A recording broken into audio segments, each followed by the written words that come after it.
Hello and welcome to 8th lecture of the communication electronics on the concept of sidebands.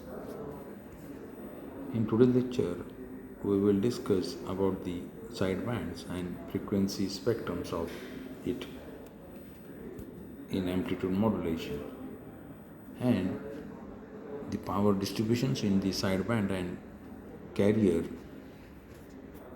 in amplitude modulation. In previous lecture, we have discussed about the concept of the amplitude modulation and the need of amplitude modulation and the equation of amplitude modulation and concept of the modulation index. Now, in today's lecture, we will discuss about the concept of the sidebands and frequency spectrum and power distribution in the sidebands.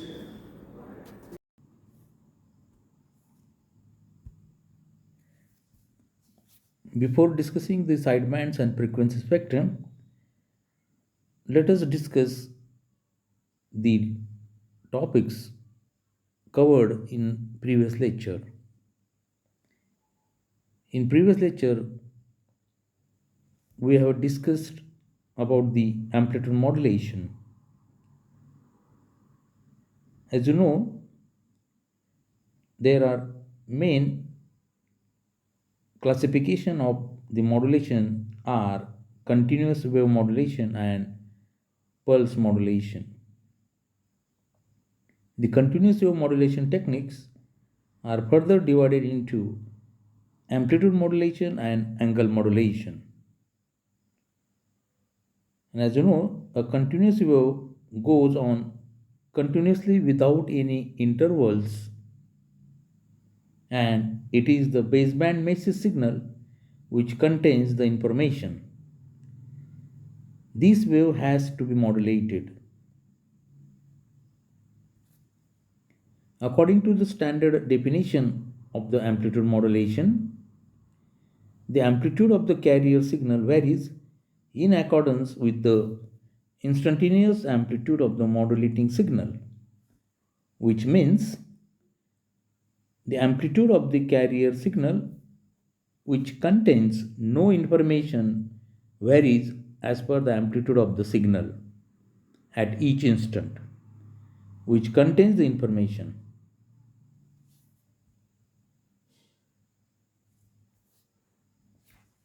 The modulating wave, as we have studied, is the low frequency signal, or it is also called as a baseband signal or information signal. And the carrier signal is the high frequency signal, and this high frequency signal contains no any information. And when the carrier signal is modulated in accordance with the amplitude of the information signal, this signal is called as amplitude modulated signal. It can be observed that the positive and negative peaks of the carrier wave are interconnected with an imaginary line. This line helps recreating the exact shape of the modulating signal. The imaginary line on the carrier wave is called an envelope, and it is the same as the message signal. In the last lecture, we have covered the different types of the modulation index. And this modulation index measures the percentage of modulation. There are three types of the modulations. which depends on the modulation index. That is, if the modulation index is less than 1, then that type of wave is called as an under-modulated wave. And when the modulation index is greater than 1, then it is called over-modulated wave. And if the modulation index is equal to 1, it is called as the 100% modulated wave. So now we will discuss about the sidebands and the frequency spectrum. In the process of amplitude modulation or phase modulation, the modulated wave consists of the carrier wave and two sidebands.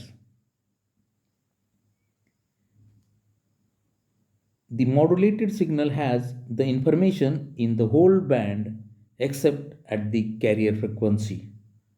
So let us define what is the sideband frequencies or what is sideband.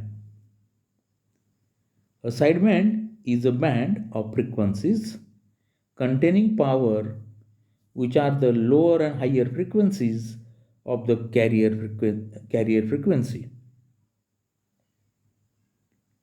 Both the sideband contains the same information. The representation of amplitude modulated wave in the frequency domain is shown as in the figure.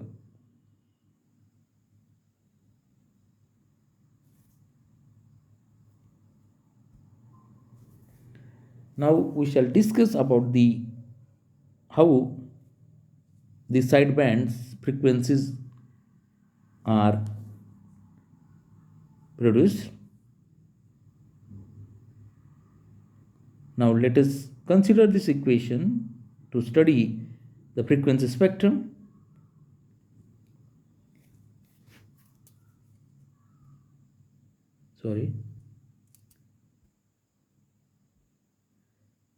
Now here consider the E is equal to EC.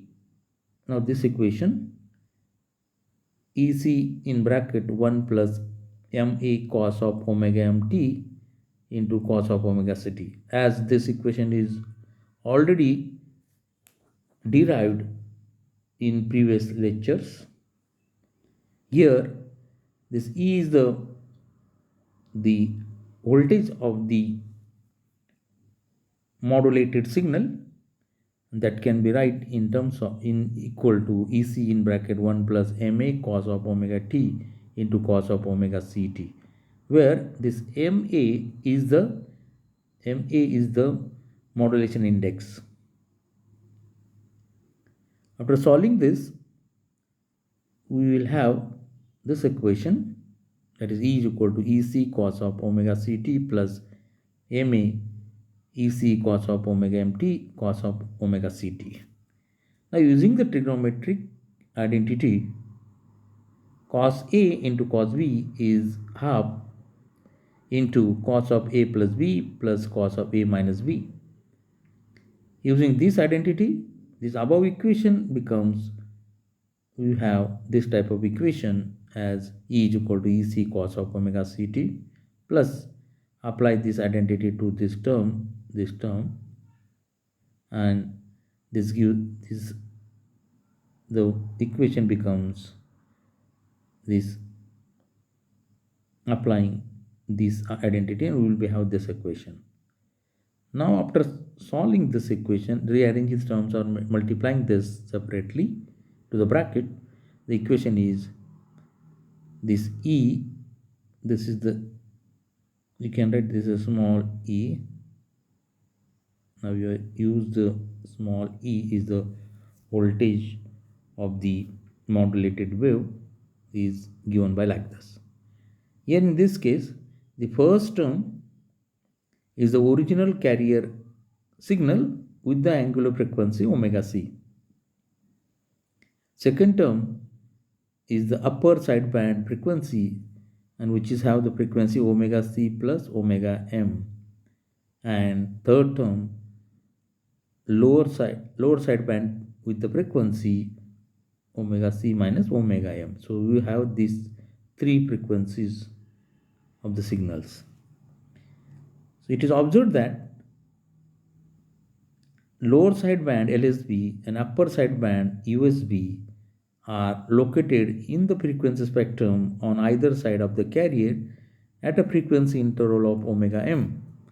So here it is shown the up USB and LSB, and this is called as this figure, which is this spectrum. If this modulation index is 1, each side, if we substitute in above equation, MA is equal to 1, so each sideband is half of the carrier voltage after calculation, after substituting the MA is equal to modulation index is equal to 1.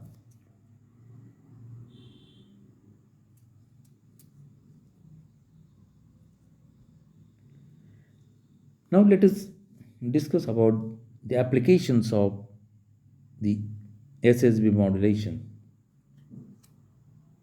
single sideband modulation. SSB means single sideband.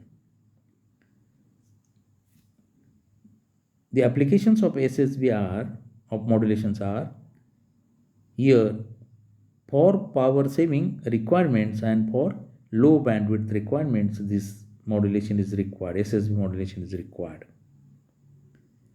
In land, air, and maritime mobile communications, it is required.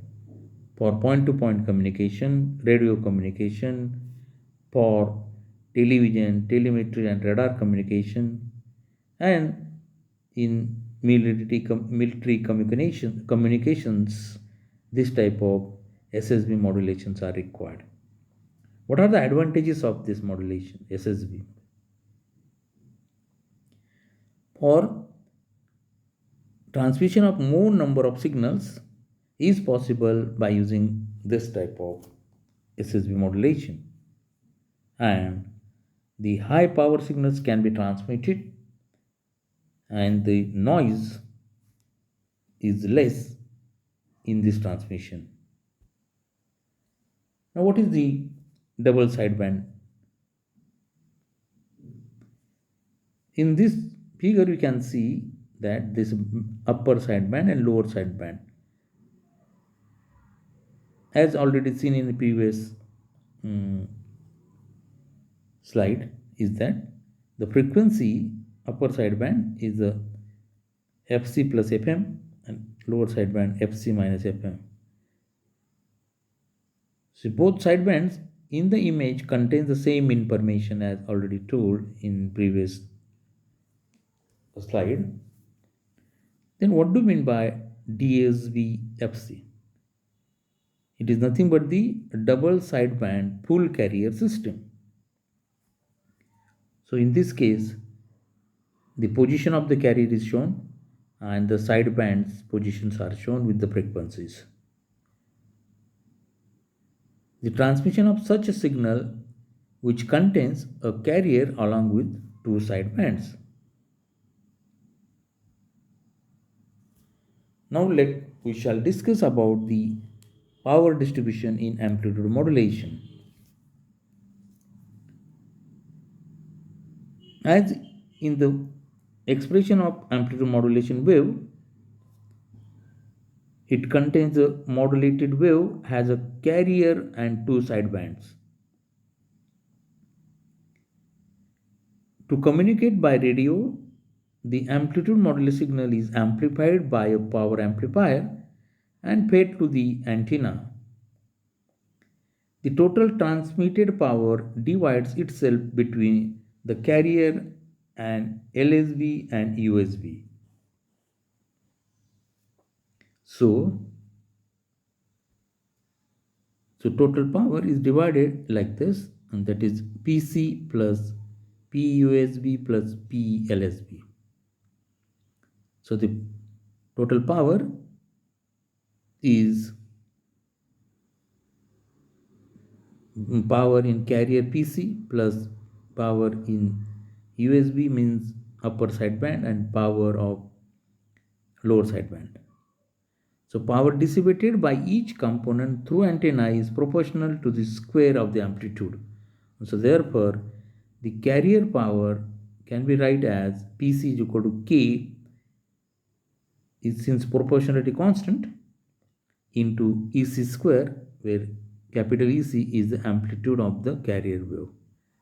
Similarly, you can calculate the PUSB as a proportional sign K into the square of the amplitude of the upper sideband, and that is in previous equation we saw the amplitude of that upper sideband signal is MAEC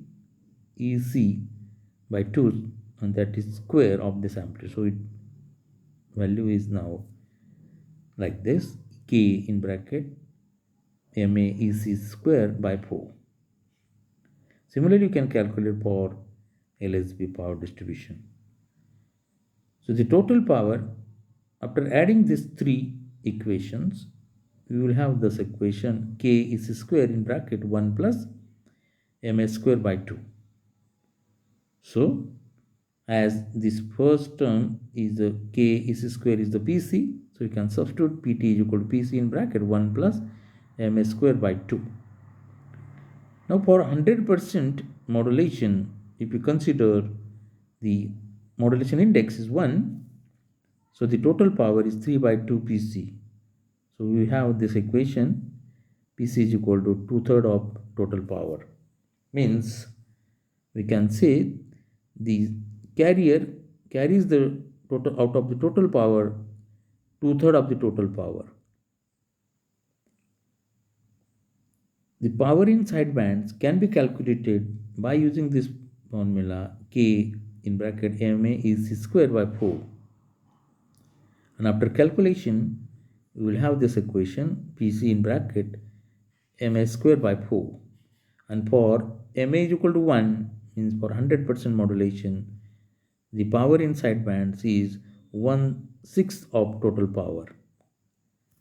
So, in this discussion, we will find the carrier signal power is 2/3 of the total power, and sidebands power is 1/6 of the total power. Now let us summarize today's lecture. As you know, the side frequencies contains all information of the modulating signal. Carrier can transmit it and received, but unless modulation occurs, no information will be transmitted. Only 1/3 of the total power, transmitted power is allotted to the sidebands, while remaining 2/3 power is vested in the transmitting the carrier. This amplitude modulation is still widely used because it is simple and effective. And this amplitude modulation is used in radio broadcasting. Okay, this is all for today's lecture. Thank you.